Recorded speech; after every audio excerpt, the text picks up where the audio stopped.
Napadala ako sa pictorial ng grupong The Company, pero hindi sila ang sadya ko doon. I was there to interview their photographer, Pao Castillo. He is a bright, up-and-coming musical theater actor, pero in the last couple of years, naging sobrang in-demand siya as a photographer. Since I'm doing a series of interviews here on Odd Discovery with theater actors who have other hidden talents, I thought that Pao Castillo was the perfect subject.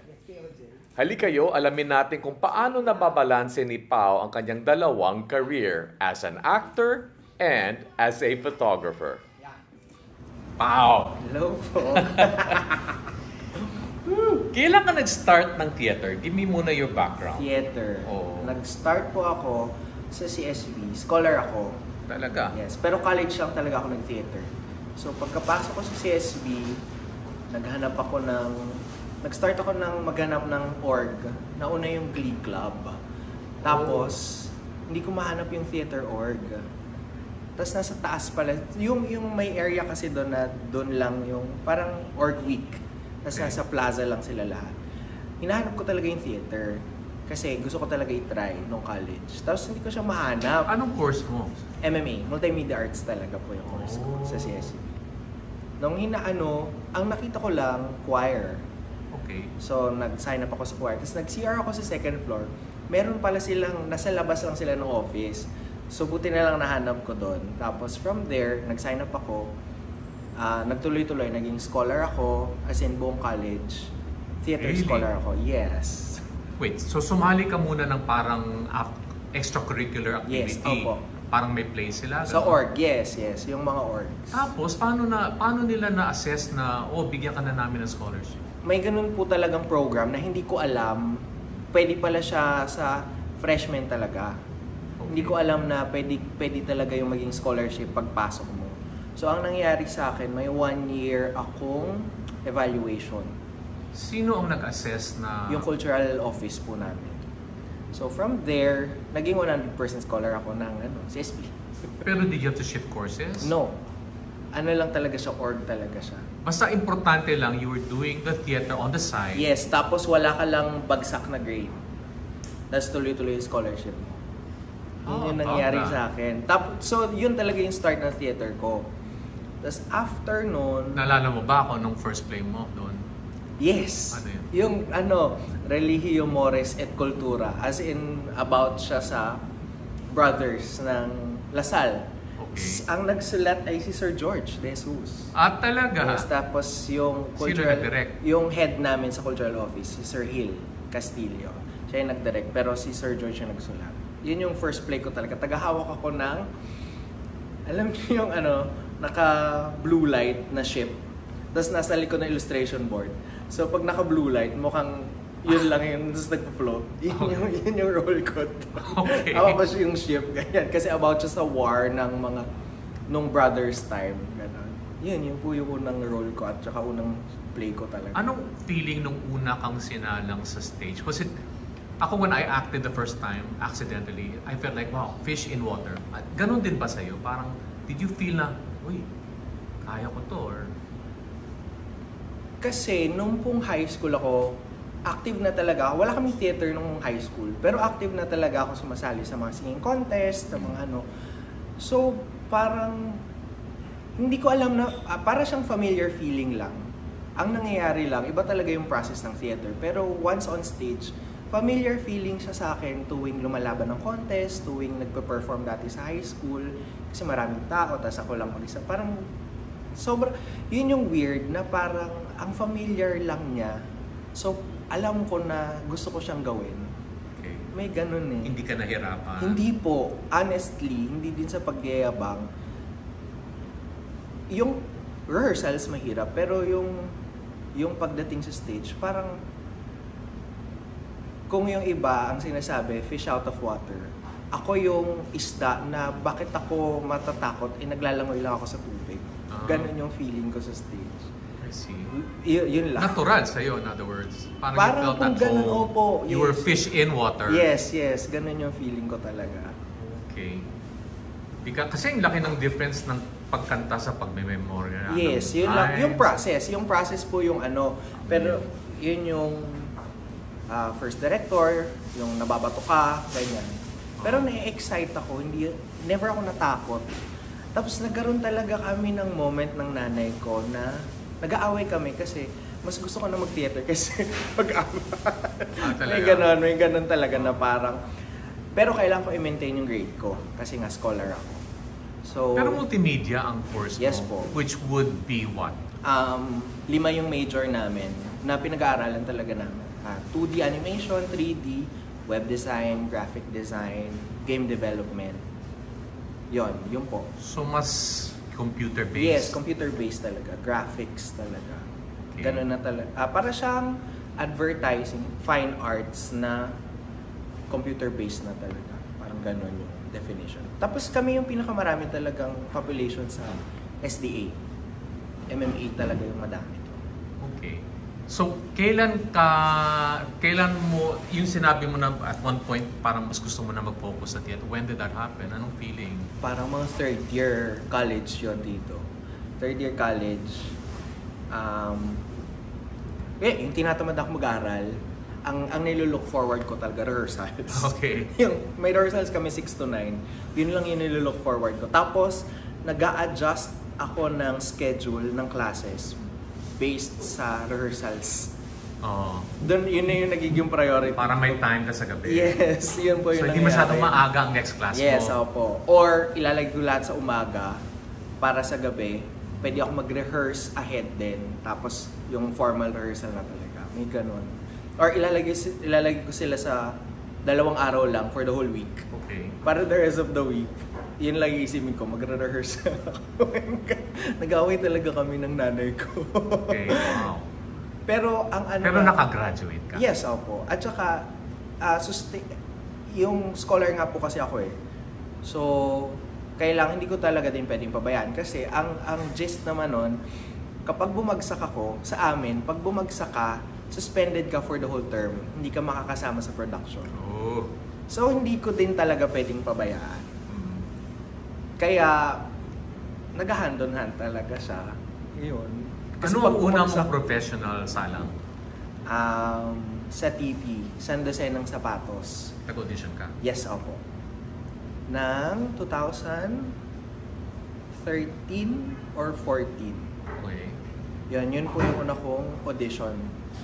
Tapos, nag-audition din ako sa Actors Company. Kasabay ko dapat si Tony. Kami yung batch, magka-batch nun. Oh, tapos? Hindi ako natanggap sa Actors Company. Nung moment na yon, ang nakuha si Tony. Okay. Kasi magka-batch kami. Kasi Lasal din siya? Yes, opo. Tapos magkakilala na kami noon ni Tony. Kasi nag-theater din siya doon? Opo, Harlequin siya. Tapos minsan tumatawid yung org namin. Okay. Tumutulong kami sa Harlequin, tumutulong sila sa Dulang Filipino. Kaya magkakilala kami nito. Tapos nag-audition kami sa Actors Company. Okay. Tapos siya yung natanggap. Okay. Kami ni Bene, Manawis, taga PETA. Kami yung sabay-sabay mag-audition. Siya lang Tapos si natanggap? Tony lang yung natanggap sa amin. Okay. Ayan, tapos tinago ko yung rejection letter na yon. Kasi may rejection email eh. Tinago ko yung email na yon. Tapos hanggang ngayon, pinapakita ko kay na Marco, kay na Tad. Sabi ko, hindi niya ako tinanggap dati. Sila na bang nagko-call ng siya? So, tatanan din Si Tax. Si Tax. So, pero may nakalagay doon na you were evaluated by Tax Rotacio, Marco Viana, Reg De Vera, Jonathan Tadiwan. Naka-enumerate sila. So sabi ko talaga, tingnan niyo, hindi niyo ako tinanggap.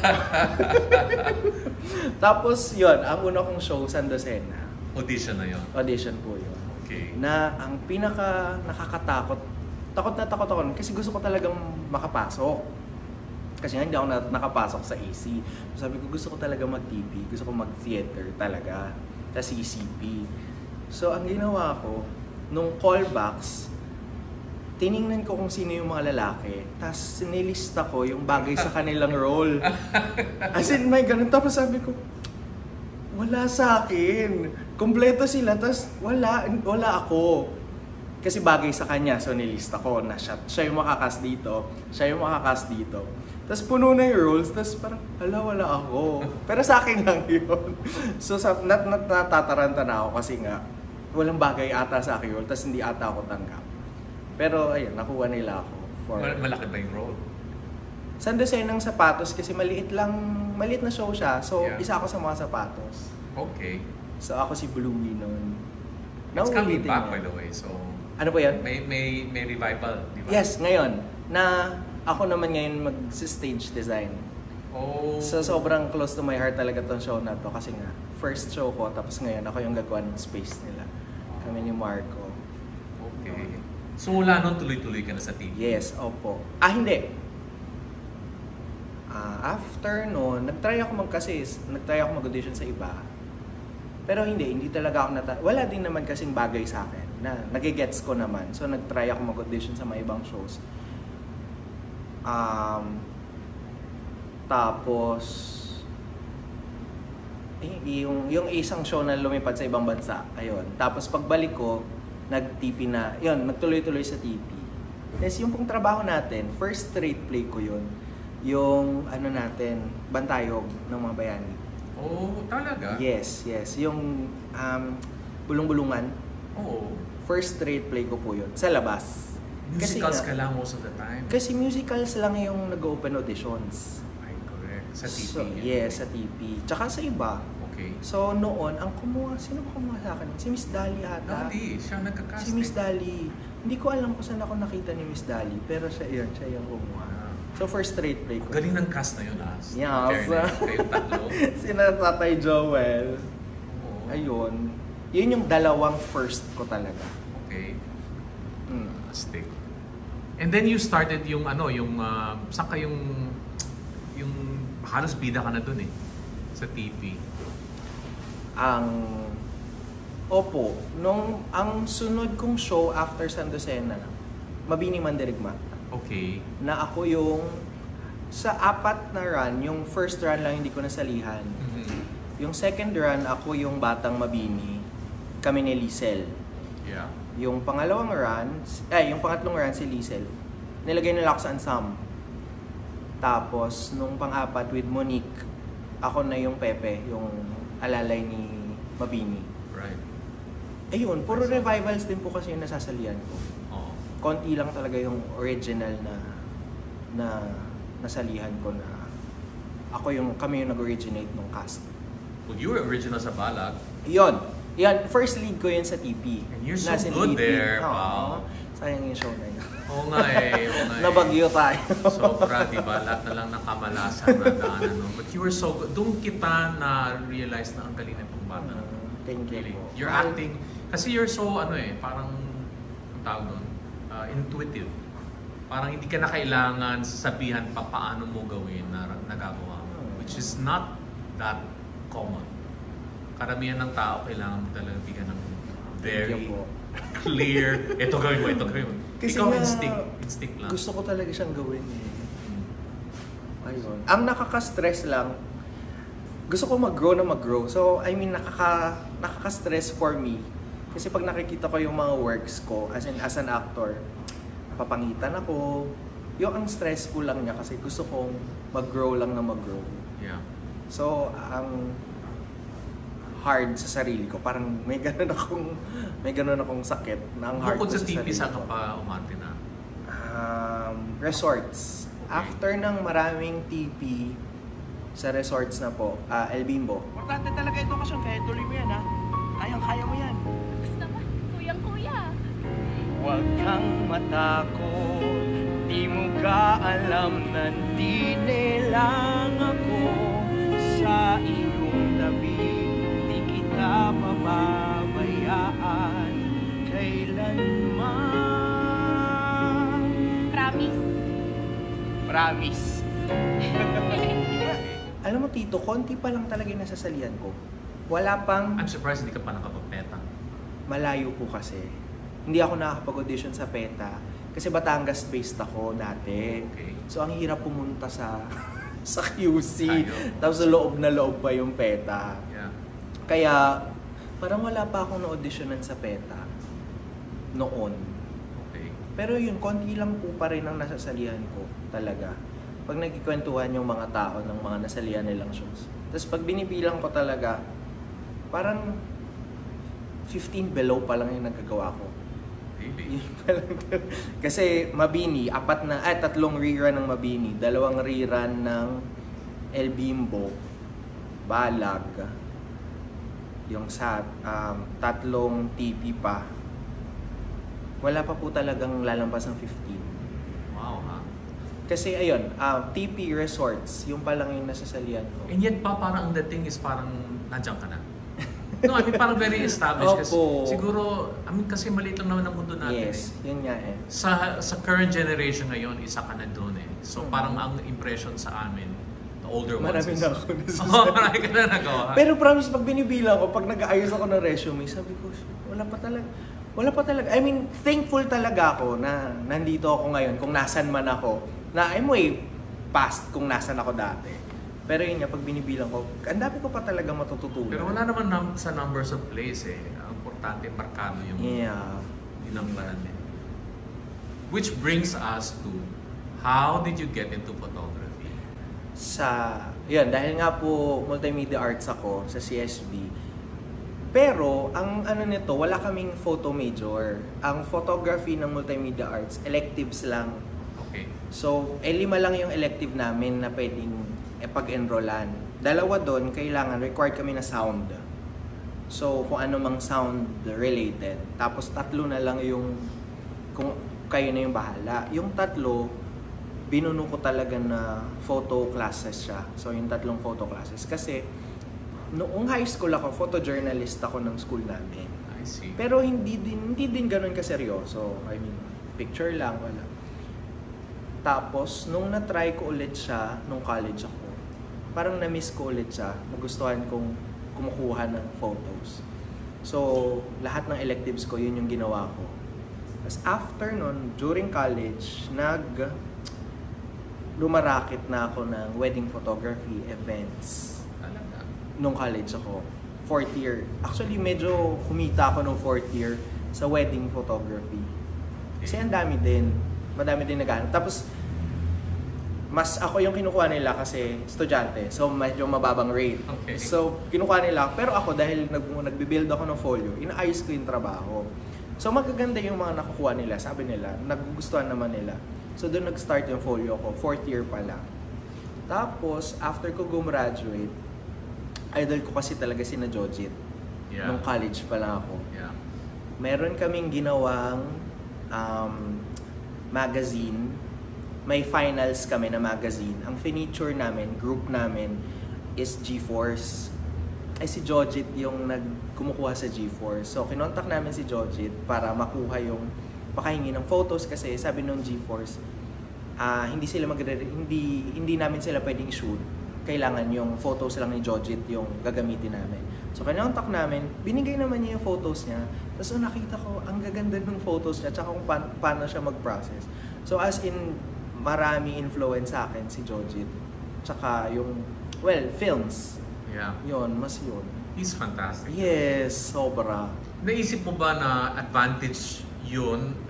Ang advantage rather ni Jojit ay dahil theater person siya. Yes, opo. May understanding ng drama, Yeah. ng ang tawag dyan, may storytelling na Opo, nangyayari sa frame. yun yung magic din ng photos niya talaga eh. Kaya, nung nakikita ko yun, sabi ko gusto ko ganun din yung mga trabaho ko. Okay. So, ayun, nag-try ako sa sa mga org namin. So, yung mga org plays namin nung 4th year, ako yung kumukuha ng mga show photos. Kasi nga, part din naman ako nung theater namin. So, ako kumukuha ng mga profile photos nila. Pero kumpleto ka na ba sa gamit doon? Like may No, ano po studio yun? setup ka? Kahit nung nag-wedding photo ako, ina-under ko siya sa thesis ko, yung panghiram ng equipment sa SDA, sa school. Nihiram ko yung equipment sa school. Tapos, pag malalapit lang, yun yung ginagamit ko. Pero pa ang napaka-technical ng photography. I mean, I've always been interested in photography. But sobra akong na-intimidate. Nai-intimidate sa sukat, Yes. sa lighting. Hanggang ngayon po, Did you study that though while you were in school? Yes. Opo, pero honestly talaga, hindi ko siya din master. May mga hindi pa rin ako naiintindihan, lalo na dun sa technical stuff. Nung pumasok ka, nag-shift na ba to digital o may film pa rin? May film, both na po. Pero mas yung film hobby na din talaga. Hindi na siya advisable for commercial use. Kasi nung panahon ko, that was what's so Yeah. intimidating. I'm a film student, by the way. Oh. But I was really intimidated By kasi photo. lahat sukat, lahat. Opo. So, Tsaka may mga measurement pa ng light. Correct. May mga ganun, distance. right. Tsaka yung lente. Sobrang late ko rin siya napag-aralan. Hanggang ngayon, ang dami ko pa rin na-discover. Pero what type of photographer are you? Mas dinadaan mo sa experience or you really study yung bookish ka ba na Mas experience po. experience? Okay. May nagbabasa every now and then para lang may mapag-aralan pa. Pero mas experience din talaga eh.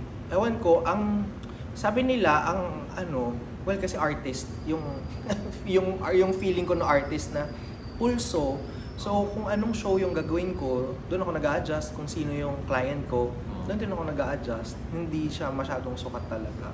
Pero wait, lately ko lang parang napansin na bigla na lang, you're just shooting everybody now. When did that happen? Nag-start po ako, gumawa ako ng after ko, dahil nga nakapasok ako sa TV, nalaman nila na nagpo-photo ako. So nag-start ako sa mga recitals nila. Kinukuha nila ako na kasi may every now and then, every year actually may recital ang Actors Company. Okay.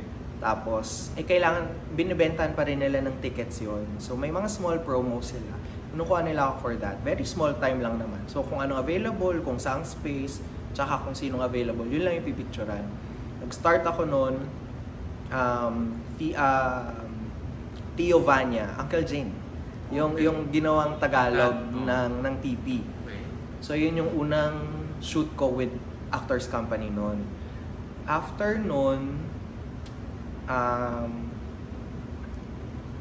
nagustuhan din nila yung work. So slowly, ni-introduce nila ako sa major prods. So maliliit muna, bago ko na-handle actually. Matagal din, parang almost 5 years din, bago ko na-handle yung mga big prods nila. At saka, bago nalaman ng mga tao actually na nagpo-photo ako. Napansin kita sa, I think you did the Paupusing. Yes, Ikaw opo. na, Ayun, yun. no? This year lang. This year. Was that your first major with them? No, ang first major ko sa kanila ay... I forgot. Ano ba? Pero doon kita napansin. Opo. All of a sudden, uy, ang ganda ng photos. Uy, marunong pala siya talaga. Tapos yung mga nakakasama ko din sa shows, minsan pag nagkakakwentuhan, pinapakita ko lang sa kanila yung folio ko. Oh. So parang halimbawa si Liesel, kinuha niya ako sa rep kasi naalala niya na nakasama ko si Liesel sa isang show. Naalala niya na pinakitaan ko siya ng folio ko. Tapos nagustuhan niya. Tapos What did she years assign you to after. do sa rep? Pre-pandemic, yung nila, omnibus shoot nila. So, yung buong season, ito yung time ng Carousel bago mag-pandemic. Binuo na. Anna in the Tropics. Ang lineup nila, yung Anna, Snow White, tsaka Carousel. So, bumuo kami ng concept for the Rep 2020 season. So, gumawa kami ng promos. Yun yung shoot na. So, ikaw na talaga nag-handle doon? Noon po, yes. Kami ni Liesel yung nagsasubmit ako sa kanya ng mga concepts, tas nagka-agree naman siya. Yun po. Good. Ano ba yun? Nakalimutan ko yung unang... So, conceptual ka rin pwede? Hindi lang, you're Opo. not just like, okay, magpipictorial kami, come in, and then a photographer comes in and shoots. Yes, actually po, mas comfortable ako sa conceptual. Ang nagwo-worry ako kung comfortable yung client sa conceptual ko. Same. Lalo na kapag hindi theater yung client. Okay. Kasi may mga ganun naman talaga. Minsan may kailangan lang sila. So hindi ko din mabigay sa kanila yung gusto ko. Mas sila yung sinusunod ko. May mga ganun po. Natatakot ako na hindi nila magustuhan. Yung mga na makakarinig ka rin ng your photos are too processed. May mga ganun. Pero kasi yun talaga yung style ko. So, What do you mean by too processed? may mga ganun pong client Ano na ibig sabihin na too processed? kasi yung photos may pag-raw tapos i-color grade Okay. after.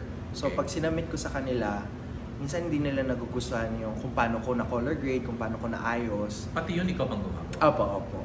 So actually mas yun yung nakikita ng client kesa yung raw photos. Parang kasi 'di ba po ang film na dine-develop, yun yung very raw yung itsura. Pag nilagyan nila ng filter, basically filter dito. Yeah. Minsan hindi nila nagugustuhan. Pero yun lang yung standard na ginagawa ko sa lahat. So may mga tao na nakakarinig ako na yun nga, masyadong process, masyadong makulay, masyadong ganyan. So hindi ko rin talaga... But that's adjustable. Kasi Yes, yun po, adjustable yun. Pero yun nga yun yung style ko na hindi nila nagugustuhan. So natuto akong mag-adjust din, lalo na through time. Yeah. Kaya mas natutuwa po talaga akong gumawa ng theater shows na conceptual. Kasi mas malaro siya. Tapos, mas nagagawa ko freely yung naiisip ko. Nai-interpret Opo. mo, tatanggapin lang. Pag mga corporate talaga, well, kailangan lang. Yun yung mas technical po. Yung mga ganun. Are you doing more corporate than you are theater? Right now, nagpapantay sila. Pero naunat po talaga ako sa theater. Kaya hirap ako mag-adjust ng corporate. I see. Yung mga ano nila. Mas gaano mo na kadalas ginagawa ang photography mo versus your theater? Nung pong pandemic, mas nag-photo talaga ako. Kasi wala din namang shows. Na amazingly, mas dumami yung clients nun. Kasi yun yung panahon na hindi sila pwedeng lumabas. Yeah. Pero kailangan nilang mag-submit ng updated photos. So wala sila equipment sa bahay. Lalo na yung sa industry natin, commercial, hindi updated yung photos nila. So, nung lumuwag na dito sa Makati, gumawa ako ng 1 hour slots for the whole day. Ano nga ba yun? Like Yung everybody headshot could come day. in and do Yes. Ano nga ba yung pakulo na yun? Nag-click din yun eh, no? Yung sa akin, headshot day. Pero yung... Headshots, right? Ang nauna, Shutterheads. Okay. Shutterheads yung nauna nun. Okay. Tapos, after nila mawala, friends ko kasi sila. So, hindi ko sila makompete nun. Okay. Pero yun, sila yung nangunguna dati kasi lahat ng photographers, para nag-invite sila ng iba't ibang photographers saka makeup artist. Tapos 1 hour slot. Yun din yung ginawa ko after nila. Kasi nga nawalan. Tapos kailangan ng industry natin, kasi lalo na sa commercial, pag nagpagupit ka lang, kailangan updated na yung photo mo pag nagpalit ka ng hair. So nung pandemic po, ang daming taong hindi updated yung... tuloy lang naman yung trabaho, lalo na sa advertising. Yeah. So mas dumami din yung clients ko. So mas yun, corporate, tas wala namang theater shows. Does it earn well? Yes, opo. Siyempre better than theater. Opo. Okay. Ano lang talaga, well, kahit dun sa part na yon, mas masaya pa rin lang talagang mag-photo ng theater people. Okay. But it's good. It's parang dagdag kita, di ba? Yes, pag tinatanong nga po ako, alin yung sideline mo? Wala actually. Pareho sila. I mean, pantay sila sa heart ko. Na Okay. pareho ko silang trabaho. Tsaka pareho ko silang love. Okay. How much work have you done already in the... Kung mabibilang mo ang theater projects mo, siguro mas marami na sa photography. Okay, in other words, I'm getting at this, ready ka na ba mag-exhibit? Nag-exhibit na po ako nung after ko gumraduate. Yung kwento ng exhibit ko, Tito, Yolanda. Nung nag-Yolanda, sabi ko, tapos gumraduate na ako. So wala na akong ginagawa. Sabi ko, gusto kong tumulong. Gusto kong mag-build ng something. Gusto kong tumulong sa mga tao. So gumawa ako ng exhibit na photos talaga siya, na tinur ko sa mga campuses. Tapos ang ginawa ko sa kanya, print ko lang siya sa bahay. Naka-grid. So parang bond papers lang siya. Pero malaki siya, parang 5x7 yung mga photos. Pero per bond paper lang siya. So parang naka-grid, tas dinikit-dikit ko lang. Pero magandang quality ng print sa bahay lang. So yun yung tinur ko sa mga schools sa Batangas. Tas nag-talk ako sa kanila kung paano yung nagagawa. Kasi halimbawa may presentation sila, pwede nilang ma-adapt. Tapos ang ex-deal ko sa schools ay school supplies. So lahat ng papasok or every time na magto-talk ako, per student magbibigay ng notebook, ng pencil, tapos dadalhin ko sa Tacloban. So yun yung unang-unang exhibit ko. So technically nakapag-exhibit na ako, tapos na-tour ko siya sa Batangas. Okay. Tapos nung pandemic po, dahil nga wala akong magawa, meron akong project na Zoom portraits. Na sobrang happy ako doon kasi nung time na yon, well, sabay-sabay tayong walang magawa. So, nagkukontak ko ng mga tao na, uy, gusto mo bang mag-photo session? Sabi niya, sabi nila, paano? Sabi ko, may Zoom ka, may Zoom ako. May ilaw ka sa bahay, instruct kita kung anong kailangan mong gawin. Ilagay mo lang yung laptop mo. So, sila yung nagsiset up ng ilaw, pero ako yung nag-i-instruct sa kanila. Tapos kinukunan ko po. Tapos very conceptual yung nangyari.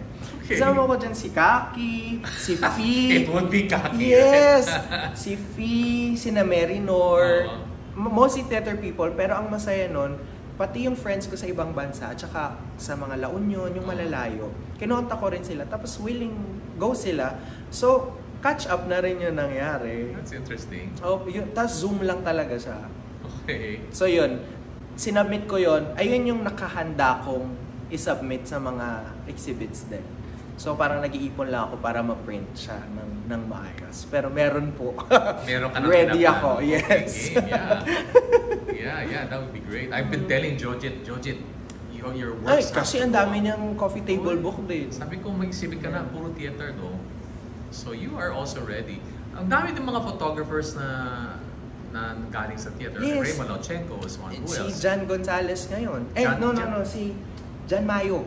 Oh, John Mayo. Theater din siya. Tapos Okay. ngayon nag-photo siya. Marami po din. it's connected eh. Yeah.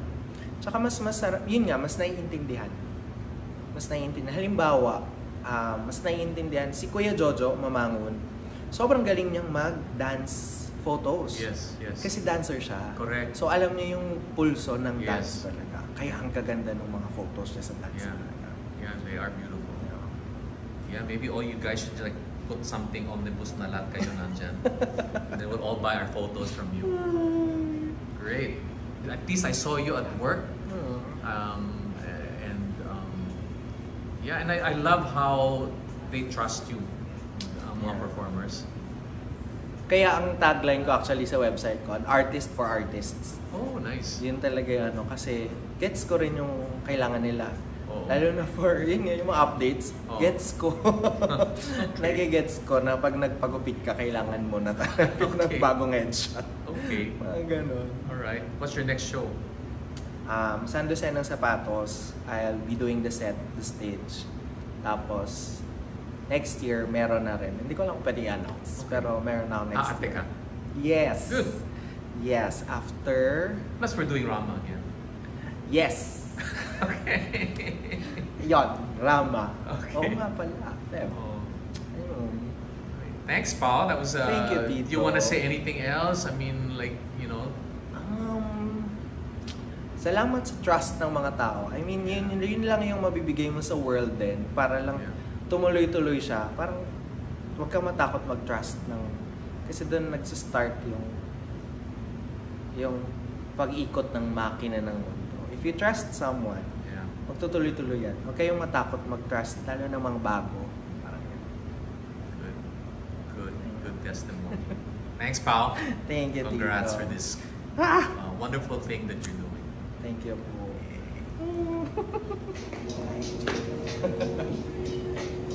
Are we rolling? Yes. Here we are.